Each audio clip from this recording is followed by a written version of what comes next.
boa tarde. Legal ver galera aqui interessada em aves marinhas. É um tema um pouco mais raro, né, no nosso Brasil, apesar da nossa costa tão abundante, né, tão imensa, a gente ainda fala pouco sobre aves marinhas no Brasil, então eu estou feliz aqui de estar fazendo esse viés aqui no evento.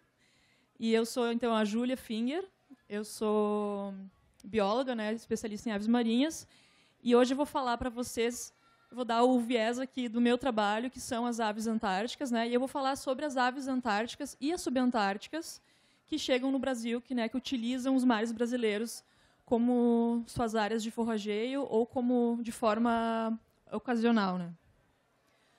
Bom, como eu falei, eu sou bióloga, né, eu fiz meu mestrado também com aves marinhas, estou fazendo agora meu doutorado, terminando ele. E eu faço parte do laboratório de ornitologia e animais marinhos de uma universidade do Rio Grande do Sul chamada Unicinos, a Universidade do Vale do Rio dos Sinos. Então, a minha especialidade é ecologia espacial, que é a relação das aves ou dos animais com o seu ambiente, né, para entender o que faz as aves marinhas utilizarem determinadas áreas ou não utilizarem. Então, aqui eu só trago um vídeo da gente marcando um petrel gigante, né, que é uma ave marinha antártica, e aqui ele está no ninho, né. Então, enfim, já trabalho há uns 10 anos com aves antárticas. Bom, enquanto a gente fala de Antártica, talvez muitos de vocês pensem no Polo Sul, na calota polar, né, no continente mesmo. Mas a Antártica, ela é muito mais do que o continente. Ela é um oceano gigantesco, né, um oceano que tem uma característica então circumpolar, né, ele circunda o continente. E esse oceano austral, que a gente chama também, né, oceano austral ou oceano antártico, ele tem um limite aí mais ou menos de 60 graus sul, né? Então, acima de 60 graus é Antártica e depois o continente. E, na verdade, é no oceano austral que se encontra a maior biodiversidade antártica, né? Quando a gente fala de vertebrados ou de animais grandes, né? Porque no continente a gente tem muitas bactérias, muitos organismos micro, né? Que é os que conseguem tolerar essas condições. Então, as aves marinhas fazem parte dessa composição, né, do oceano austral e elas utilizam principalmente a região costeira, né? Reproduzem na região costeira, bastante aqui na Península Antártica e nas ilhas acima da península, né? Então, as aves aí são uma parte muito importante do ecossistema antártico. E, de fato, a biomassa do oceano austral é uma das maiores biomassas de todos os ambientes, né? A gente tem muitas quantidades de indivíduos, né, de cada espécie. E quando a gente fala em áreas reprodutivas, só para localizar vocês, né, a gente tem a região antártica, então, que eu falei, que fica em média 60 graus sul, né, a zona biogeográfica antártica está limitada a 53 graus sul, mas politicamente é 60 graus sul. E quando a gente fala de subantártica, a gente está falando acima da Antártica, aqui até mais ou menos a 50 graus sul, né? Então, mais ou menos essa linha aqui, que vai aqui também na região da Oceania, e aqui no oceano, né, sul da África, aqui, enfim. Então, eu não sei o quanto vocês conseguem ler, mas essas são as ilhas, quando eu estiver me referindo, então, de aves que reproduzem em região subantártica, eu vou estar falando dessas ilhas aqui, e dessas antárticas, então, acima de 60 graus sul. Bom, enquanto a gente fala de espécies que reproduzem na Antártica, a gente está falando de aves marinhas, né, 24 espécies, que reproduzem tanto na região continental, nas ilhas, né, e na região ali peninsular.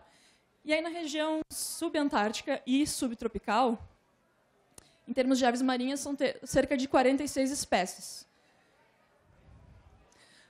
As aves marinhas, elas são predadoras de topo, né? Elas são aves que consomem outras aves, que predam peixes, predam lulas, enfim, ocupam o topo da teia trófica, né? E o petrel gigante, que é a espécie que eu trabalho, eu sempre gosto de apresentar essa bela imagem para mostrar digamos, o temperamento dessa espécie, né? Que é uma das espécies mais generalistas e que consome de tudo, inclusive a sua própria prole, não a própria prole, mas filhotes da própria espécie, né? Canibais. E a região antártica, tanto a região subantártica quanto a antártica, possui espécies endêmicas, ou seja, espécies que só ocorrem lá. E uma que eu gosto de salientar é o petrel das neves, né, que é uma espécie de petrel, de Procellariiforme, que está muito associada a ambientes glaciais, né, ambientes com gelo. Então, ela não ultrapassa, ela não chega no Brasil, ela só ocorre na Antártica. Tem outras espécies, como o pinguim imperador, né, que muita gente conhece, petrel antártico, enfim. E quando a gente fala de ordens de aves antárticas, né, classificação taxonômica, a gente tem 4 ordens. A Spheniciformes, que é a dos pinguins, Procellariiformes, que abrange os albatrozes e os petréis, e pardelas, Caradriformes, que abrange gaivotas, escuas, 30 réis, a pomba antártica, famigerada, que talvez muitos de vocês tenham ouvido falar ultimamente, e as Soliformes, que é a ordem dos biguás. As aves marinhas, elas compartilham um conjunto de características que a gente chama de traços vitais, né, que então elas compartilham geralmente, né, a questão delas viverem muito, né, elas vivem por muitos anos. Albatrozes, por exemplo, a gente sabe que eles podem viver ao menos 70 anos e continuarem reproduzindo. Pinguins vivem menos, mas albatrozes e petréis vivem 60, 50, 70 anos. E, por ter essa vida longa, eles acabam apresentando uma maturação sexual tardia, ou seja, começam a reproduzir a partir dos 3 anos, algumas espécies a partir dos 10 anos de idade. No entanto, ou na verdade, não é no entanto, mas portanto, essas espécies têm uma estratégia de reproduzir uma taxa baixa anualmente, ou seja, elas colocam 1 ovo, 3 ovos no máximo. Isso se caracteriza, então, como uma estratégia K de reprodução. Ou seja, tu investe muito em um filhote, e se aquele filhote arriscar a tua sobrevivência, tu desiste, porque tu pode reproduzir muitas vezes ao longo dos teus 70 anos de idade. Então, é uma forma de... É uma estratégia diferente, por exemplo, de um sabiá, né, que coloca vários ovos, ou, enfim, aves menores que decidem reproduzir com uma prole muito alta. Depois eu vou explicar o que isso significa em termos de conservação dessas espécies. As aves marinhas, então, elas são aves que habitam a região pelágica, na região oceânica. Algumas estão condicionadas a utilizar a região nerítica, que fica acima da plataforma continental apenas, e outras ocupam a região tanto nerítica quanto pelágica. E algumas, durante o período não reprodutivo, só a região oceânica mesmo, né? Que é a região de grandes profundidades. Por exemplo, os albatrozes, os petréis, e os pinguins eles acabam utilizando mais as zonas costeiras, assim como a pomba antártica, que não é uma espécie marinha per se, é uma espécie costeira.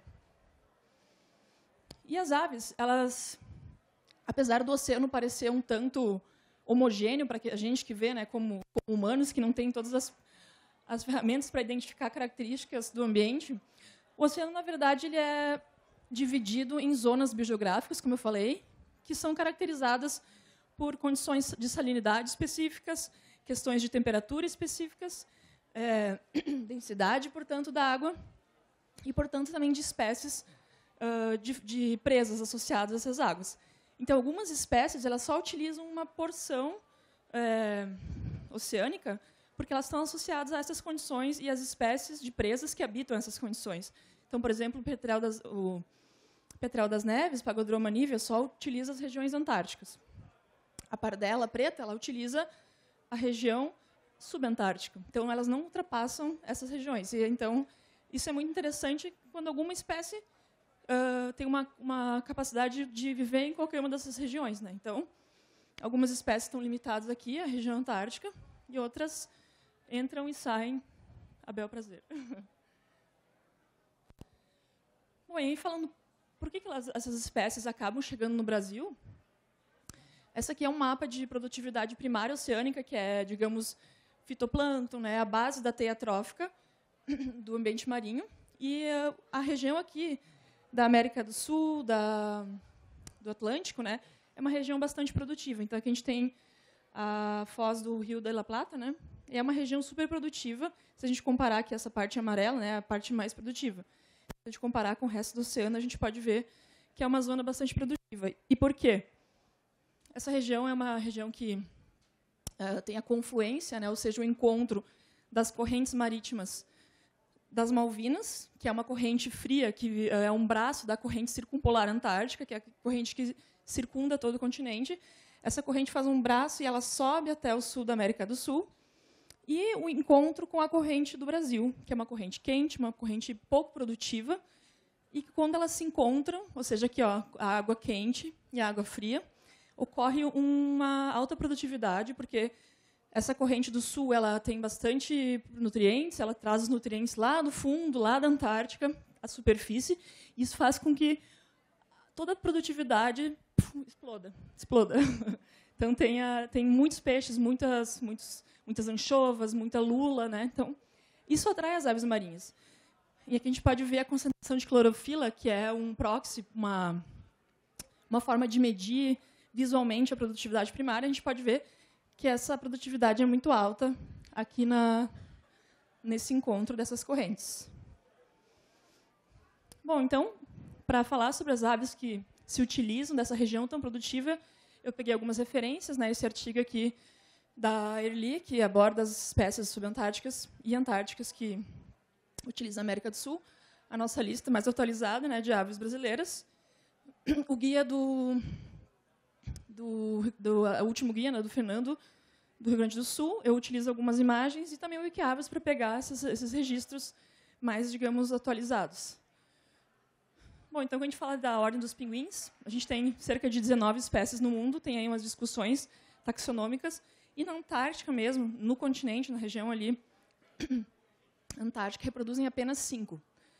No Brasil, das espécies antárticas, chega apenas o pinguim macarone, que é o Aegyptis chrysolophus. Essa espécie reproduz tanto na península como no sul da Patagônia.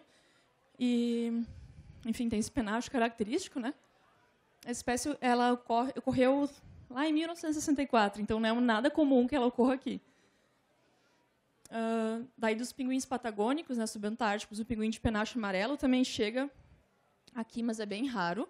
Então, dificilmente a gente vai poder observar ele aqui. Assim como o pinguim-rei, que também reproduz aqui nas Malvinas, né, na Patagônia, e também raramente chega no Brasil. Aqui eu botei a classificação, né, da lista.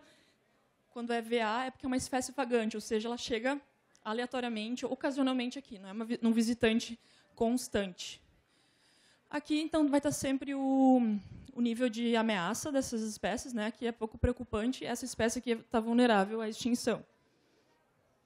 O pinguim de Magalhães, né, que é um visitante frequente, um visitante invernal do Brasil, reproduz aqui na Patagônia e chega frequentemente no Rio Grande do Sul, vai até o Espírito Santo. Então, imagino que muitos de vocês, se vivem próximo à praia, ou se vão com frequência, já podem ter visto algum pinguim moribundo, ou mesmo no mar, né? Então, é uma espécie que, a partir ali de março...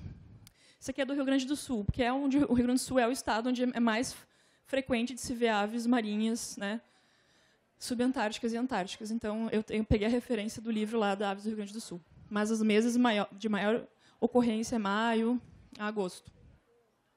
E aqui, então, sempre vai ter um mapinha do Wikiaves com as ocorrências, né, que a gente registra.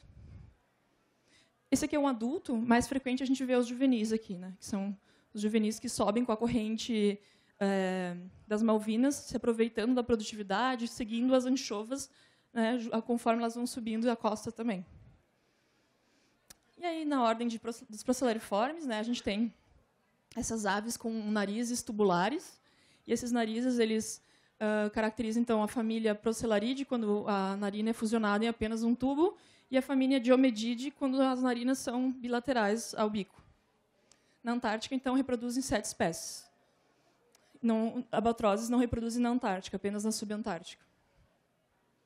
Então, em termos de albatrozes, a gente tem os molimox, né, que são os gêneros Thalassarche, os piaus, as fobétrias, os grandes albatrozes, Diomedeia, e os albatrozes do hemisfério norte, né? Então, esses todos são subtropicais e subantárticos. Os que chegam no Brasil, então, o Melanophrys, né, o de sobrancelha negra, chega até o Rio de Janeiro e é pouco menos frequente que o de nariz amarelo, que é uma espécie que está em perigo de extinção. Essa espécie ela ocorre bastante aqui no nosso litoral, no nosso mar, né, até o Rio de Janeiro também. E aí, eventualmente, chega o albatroz arisco, Thalassarche cauta, e o de cabeça cinza, que esses dois são muito raros. Inclusive, os registros que existem antigos, né, de cabeça cinza, eles são atualmente associados a, na verdade, registros errados que eram de nariz amarelo, porque eles são bem parecidos. Aqui, então, mais uma vez, os registros.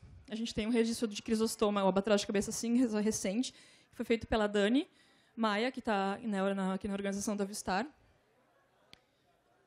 Então, vocês podem ver, né, o clororrinco super abundante, super frequente, e o cauta, basicamente, não ocorre. Né? Então, se vocês forem sem uma saída pelágica, aqui na região de São Paulo, Rio Grande do Sul, enfim, vocês vão ver o melanófilis e o clororrincos, se vocês forem na época, né, adequada. Bom, só um estudo de rastreamento, então, com GPS para mostrar a densidade, né, que esses indivíduos ocorrem. E aqui são indivíduos não reprodutivos, né, então eles chegam aqui até o Rio Grande do Sul com uma certa densidade alta. Os albatrozes escuros ou piaus, né, maravilhosos, são espécies subantárticas. E essa aqui é subtropical. Ambos chegam no Brasil, mas raramente, geralmente eles estão debilitados nas praias, né? Então a gente pode ver que os registros são bem raros e inconsistentes, assim, né?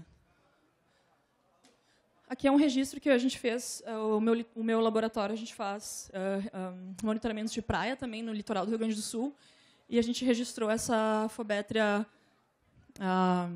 palpebrata, né, que é o piau de costas claras. No nosso litoral, aqui a gente pode ver essa linha aqui azul, é característica da espécie, né? Infelizmente já tinha falecido. E aí os albatrozes gigantes, né, maravilhosos. Eu sinceramente espero que vocês tenham a oportunidade de avistar um deles na vida, porque não tem explicação, sério, até fico emocionada. Então a gente tem o que a gente chama de complexo de albatroz errante, né, que são uma série de espécies muito parecidas que foram divididas em subespécies, né? Ou alguns tratam como espécie, outros como subespécie. Então, o Diomedeia exulans. E esse complexo ele é caracterizado por esse bico grande, bulboso, assim, meio rosa, e também é uma espécie que fica bem branca, ao contrário dos outros que vocês vão ver. Percebam que ela pode ter essa mancha aqui, essa mancha laranja, e se ela tiver essa mancha laranja, é um albatroz errante, um wandering albatross. Então, aqui vocês podem ver a distribuição, né? Chega até também o Rio de Janeiro, e esse aqui, o da Benena, que reproduz no albatroz nas Ilhas Tristão da Cunha, aqui, é uma espécie que está criticamente em perigo, é um dos albatrozes que está mais ameaçados, tem apenas 1.500 pares reprodutivos, então essa espécie chega aqui até Santa Catarina. Eu mesma vi poucas vezes esse bicho, né? Mesmo na Antártica. Então, aqui alguns registros do Wikiaves, bastante. Tem muito registro do Dimas, de Genuca, né, que era do projeto Albatroz, agora está na BirdLife. E vocês podem ver a manchinha, né, nesses aí. Aqui, então, um estudo de rastreamento de uma fêmea que estava em reprodução, ela estava alimentando o filhote, e essa aqui é a viagem que ela fez das Geórgias do Sul até aqui próximo do Rio Grande do Sul para buscar alimento e voltou, né? Então, esses bichos têm uma capacidade de dispersão absurda. Eles perdem muita pouca energia enquanto eles estão se deslocando, porque eles utilizam né, a energia do ar. Enfim, eles sobem e descem de acordo com o movimento do ar. Então, eles não batem as asas com frequência. E esses bichos também podem ser utilizados para detectar embarcações pesqueiras, porque eles se associam com barcos pesqueiros. Então, atualmente, muitos estudos que utilizam GPS com detectores de radar de embarcações. Então, a gente consegue ver, por exemplo, quais embarcações não tinham o seu sistema de identificação ligado, que é uma contravenção, né, é um crime, e os que têm, baseado nos registros de radar que esses indivíduos acabam registrando. Enfim, quem tiver interesse, esse é um artigo bem interessante para se ler sobre isso. São os sentinelas dos oceanos, né, que a gente chama. E aí, um outro grupo de albatrozes do gênero Diomedeia é o Diomedeia pomófora, que é o albatroz real, né? Royal Albatrosses. E essas aqui a gente tem 2 espécies que, então, as 2 chegam no Brasil, reproduzem aqui ao sul da Nova Zelândia, e essa espécie ela pode ser diferenciada do albatroz errante por uma razão. O bico tem essa linha preta, ó, é bem sutil. Também, eles nunca vão ser brancos, vocês sempre vão ter as asas pretas, ainda que tenha uma diferença no nível de preto que tem nas asas entre a albatroz do norte e o do sul, mas eles são um bico mais fino, uma cara mais alongada, em relação ao outro que é mais bulboso. Então, aqui também a distribuição, né? E aqui, esse aqui é um albatroz real do norte. A asa dele vai ser sempre preta. A linha, quando tu vê ele de frente, aqui vai ser preto. Esse aqui vai ser uma linha branca, né? Essa é a diferença dos dois, do real, do norte e do sul. Então, do sul tem a linha branca, o do norte não. Então, também eles são raros, né, de se avistar aqui. Mas, se sair numa saída pelágica, bem pelágica, para o Rio Grande do Sul, é bem provável de ver os dois. Né? Então, são Ford e Opomófora.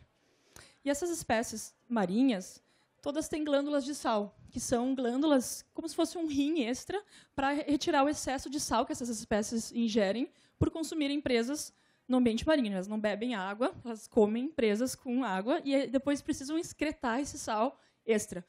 Essas glândulas elas ficam aqui alojadas nessa região supraorbital. Então, se vocês verem um dia um crânio, vocês vão ver que tem uma fossa aqui, que é onde essas glândulas estão alojadas.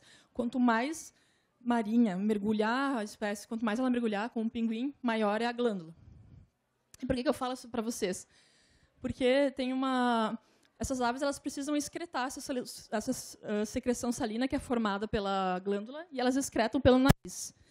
Quando elas estão voando, essa secreção ela sai violentamente porque elas precisam expelir, tipo uma tosse assim, para que ela saia voando, porque o vento não deixa escorrer passivamente. E aí, esses autores aqui eles se perguntaram por que o albatroz errante tem essa mancha? Alguns têm e outros não. Por que o albatroz real nunca tem a mancha? Essa mancha ela não é permanente, ela não é uma coloração da pena. O que ela é? Ela é uma mancha provocada pela secreção salina, que os bichos precisam espirrar, e o óleo estomacal, que todos os procellariformes têm, que é um óleo que se forma da digestão das presas, que são super oleicas. Né? E aí, quando esses bichos estão no mar, eles estão voando e eles espirram essa secreção salina e, às vezes, sai óleo estomacal junto. E o que esses autores perceberam? Que o albatroz errante ele tem narinas mais chatas e o albatroz real tem narinas mais amplas. Então, na hora de espirrar, o albatroz real consegue espirrar e isso sai pelo lado. O errante acaba saindo e passando pela cara.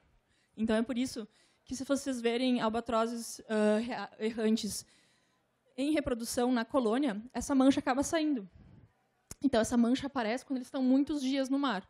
Estão se alimentando e estão, né, espirrando em voo. Geralmente, essa solução ela sai passivamente, assim, né, vai pingando pelo bico. Eu achei isso fantástico, porque eu tinha essa dúvida, né, enquanto eu comecei a ver esses bichos, eu pensei, o que acontece? Então, vocês sabem que se tiver essa mancha, vai ser errante. Se não tiver, aí vocês têm que se perguntar e olhar os detalhes. Né? Então, mais uma família, o Cianitidae, que são os petréis das tormentas, ou painhos. A gente tem 3 espécies que chegam no Brasil, 2 que reproduzem na Antártica e uma subantártica. O alma de mestre é o mais comum, né, um visitante invernal. Então, aqui está, agora que eu vi que o tempo está correndo, estou falando demais. Mas, enfim, então, os petréis, a gente tem o petrel gigante, né, que eu falei. Então, a gente tem o morfo escuro e o morfo branco, o petrel gigante do sul, e o petrel gigante do norte, ele sempre vai ter esse morfo escuro. Eles se diferenciam pela coloração do bico. Então, o petrel gigante, na verdade, o do sul, ele chega frequentemente aqui como um juvenil, nesse morfo, não é um morfo escuro, né? A coloração do juvenil é escura. E ele é bem mais frequente que o petrel gigante do norte. Essa aqui é a distribuição no meu trabalho de doutorado, né? A distribuição marinha deles. Então, vocês podem ver, quando eles estão reproduzindo aqui as fêmeas, elas voam por toda a Península Antártica, chegam até aqui a ponta da Patagônia. Então, se distribui muito amplamente, mesmo durante a reprodução. No período não reprodutivo, esses bichos vão bem mais para o norte, né? Chegam aqui até, principalmente aqui a região patagônica, e eventualmente podem chegar no Brasil. Outros petréis que têm o pardelão prateado, a pomba do cabo, chegam aqui eventualmente, principalmente ele. Os faigões, né, chegam eventualmente também, então a gente tem o petréu. Mas quem tem interesse em aprender um pouco mais sobre a identificação de aves marinhas, esse livro aqui é muito bom. Ele é um livro de fotos, bem para identificação em campo. Os mapas e uma breve descrição. Então, esse livro aqui saiu em 2019 e é o que eu recomendo atualmente para quem quiser identificar aves marinhas. Alguma pergunta? Alguma curiosidade?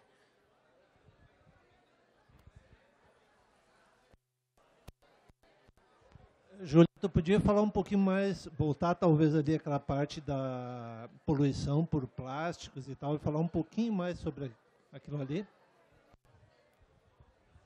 Obrigada. O Roberto pediu para eu falar sobre a... vocês ouviram, né?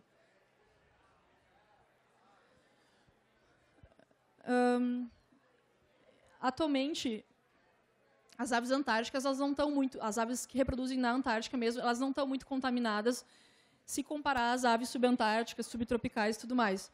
Então, por exemplo, a pardela preta é uma espécie subantártica. Uma espécie que está muito mais exposta à poluição, que se concentra... Não sei se vocês já ouviram falar dos giros oceânicos. São regiões em cada oceano que tem uma corrente, né, que vai flui de uma forma assim, espiral, e ela vai concentrando os detritos plásticos que estão no ambiente. E essas espécies, então, elas consomem os plásticos, não porque elas acham que é comida, assim, elas olham, olha, parece uma comida. É porque o plástico ele tem cheiro de comida. Por quê?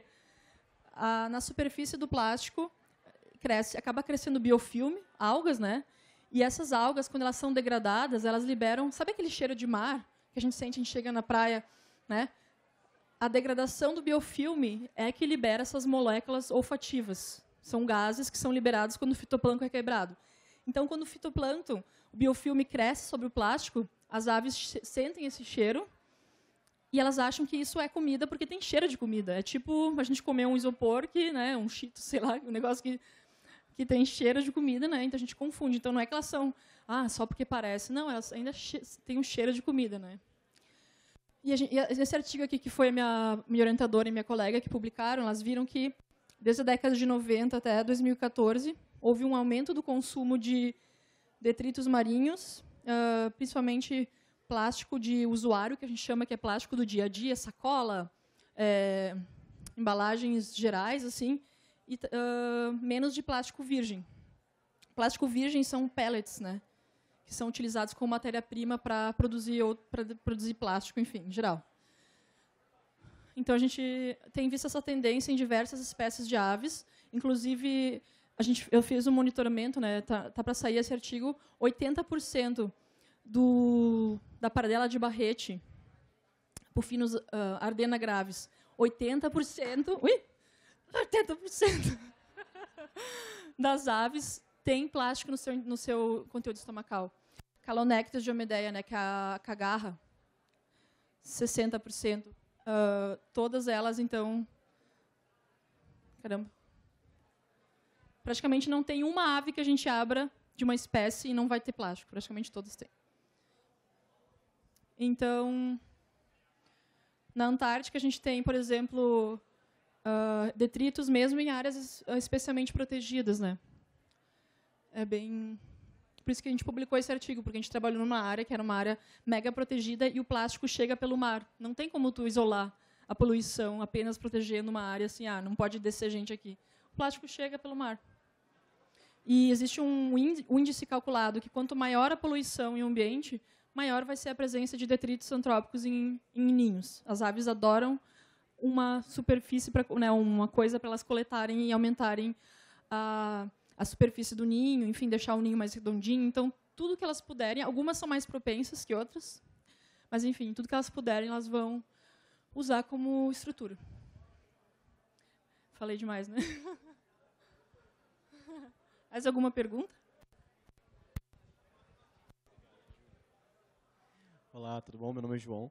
Eu gostaria de saber se, nas áreas de manchas alimentares, onde, no caso, é mais propício a ingestão de plástico, se existe algum projeto, alguma legislação, alguma ONG que realize esse impedimento dos barcos pesqueiros com rede, né? Nas redes sociais a gente vê muito albatroz preso em rede, emaranhamento, como está mostrando ali. Eu queria saber se existe algum projeto que impeça essas condições. Obrigada pela pergunta. A gente tem diversos, né, projetos, enfim, ONGs trabalhando no Brasil. Para albatrozes, o projeto Albatroz, que é coordenado pela Tatiana Neves, né, é o maior, assim, mais, digamos, forte, assim, né, nessa questão de interações com a pesca. Então, eles trabalham principalmente na questão das medidas mitigadoras, né, como esse hook pod aqui. Trabalham com descarte de apetrecho, né, para evitar, mas assim, eu acho que todas as ONGs marinhas trabalham com a conscientização sobre o lixo marinho, né, mas o projeto Albatroz trabalha embarcado com os pescadores, implementando essas medidas, testando a efetividade. Então, essa aqui é uma medida cara, né, ela é uma cápsula que custa $10, então a empresa tem que ter uma certa compensação para utilizar isso, né. Mas é muito interessante, porque ela tem uma luz também, então ela ajuda a atrair mais a presa, né? A lula, por exemplo, que a cefalópodes são atraídos por luz. Então, essa isca aqui, ela tem uma luzinha, então tem benefícios também para o pescador, né? Mas o projeto Albatroz, se tu não conhece, enfim, tem muitas ONGs assim no Brasil, mas... Tá, me deu um branco. Ele perguntou ali.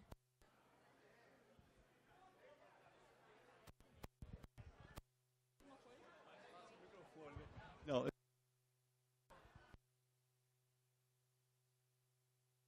Alô, alô, agora foi. Muito obrigado, parabéns.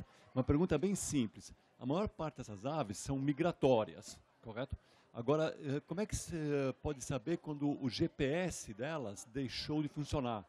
Assim, o exemplo mais clássico é o pinguim, certo? O pinguim, quando ele sobe a costa brasileira, ele sempre se perdeu?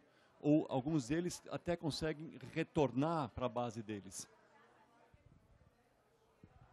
Sobre a última pergunta, não, os pinguins eles não estão perdidos, eles estão realmente migrando. O que acontece é que alguns juvenis, os juvenis eles são inexperientes, né? Eles não reconhecem as pistas marinhas, eles não têm ainda bem desenvolvido as pistas olfativas, né? Eles precisam ter essa fase de crescimento. E por isso que as aves marinhas reproduzem tão tarde, porque elas têm essa curva de aprendizagem muito longa para entender o mar, né? Que é difícil a gente perceber, como eu falei, né? As características, enfim. Então, os pinguins eles migram para o Brasil e eles passam, né, alguns meses aqui, voltam para a colônia e depois os juvenis muitas vezes ficam mais tempo, né? Antes de voltar para a colônia, não no Brasil, mas na região patagônica. O que acontece é que, às vezes, eles não conseguem se alimentar, então eles estão simplesmente com a barriga vazia, quando a gente coleta eles e abre o estômago, não tem nada lá dentro. Às vezes tem um bico de cefalópode, né, uma coisa que o bicho já comeu. Então eles estão realmente famintos, morrem de inanição. Às vezes tem tormentas, tempestades. Sobre o GPS... O GPS depende, tem GPS que tu tem que recapturar o bicho para baixar o dado, né? Então, às vezes tu só vai saber que o GPS não funcionou ou que parou de coletar dado quando tu recolhe. Mas geralmente a gente sabe, o negócio vai durar uns 2 meses, vai durar 6 meses. Eu vou fazer um cálculo para coletar um ponto a cada 2 semanas, então eu sei que a bateria vai durar meio ano. E às vezes tu consegue, depende do GPS, que custa $2.500, tu consegue baixar esses dados através de uma plataforma que se comunica com o satélite. Então, o GPS está lá no mar, né, no bicho, ele manda o sinal para o satélite manda para a Terra. E assim a gente consegue ver a migração em tempo real. Como o meu colega está rastreando agora a maçarico de papo vermelho, né? Então, eu estou acompanhando a migração lá no Google Earth, a gente tem um arquivo que vai se atualizando, a gente consegue ver os bichos subindo para o Ártico em tempo real. É incrível. Mas, R$2.500. Ou seja, tem que ter fomento bem consistente.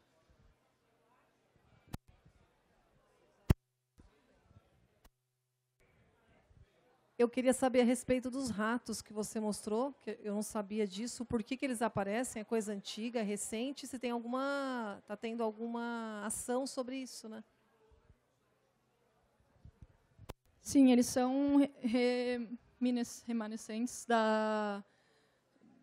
de tempos em que não se tinha um cuidado tão grande com espécies invasoras. Então, eles vieram em caixas, vieram junto com embarcações.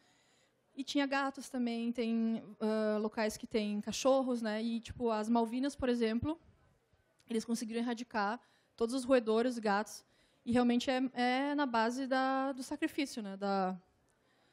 Porque são espécies que realmente dizimam os albatrozes de Tristão, como eu mostrei ali. A população eles não estavam conseguindo ter filhotes, porque todos os filhotes praticamente eram comidos vivos. E o que acontece? Essas espécies não evoluíram junto com predadores terrestres. Eles não têm predadores naturais. Então, eles não têm reação aos camundongos. Eles realmente ficam ali se mexendo, assim, chacoalhando um pouco. Essa imagem é horrível, né? Um juvenil. Uma espécie super ameaçada já. E, felizmente, o problema, assim, esses processos de erradicação, eles demoram anos, assim. Às vezes eles lançam uma isca, daí as iscas molham, aí os bichos não comem. A isca mata outros bichos, aí tem que mudar de isca. É um processo. Aqui eles estão largando de drone, ó. É um drone que vai largando pelas. Aqui esse site aqui, né, Saving Marion Island Seabirds, eles têm um update. Eles vão atualizando sobre os sucessos, sobre as falhas, sobre o que deu certo, o que não deu. Eles têm um blog, é bem legal de acompanhar, se vocês se interessam. A gente está torcendo para que dê certo.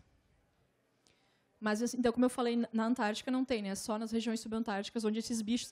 E outra coisa, esqueci de falar, mas esses camundongos eles estão conseguindo se reproduzir mais porque os invernos têm se tornado cada vez menos intensos. Então, antes esses bichos morriam, sobravam alguns só. Agora, o inverno não mata mais eles, por causa das mudanças climáticas, né? Então, esses bichos estão se reproduzindo cada vez mais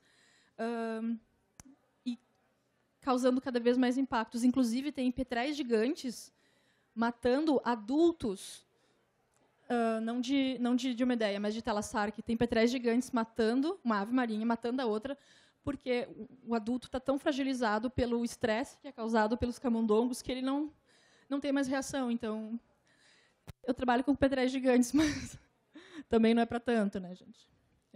Realmente uma ameaça extra. Eu vou passar esse slide que é horrível. Enfim, é uma ameaça extra, né? Que a gente tem que time sensitive. A gente precisa fazer o quanto antes, né? Pode piorar cada vez mais.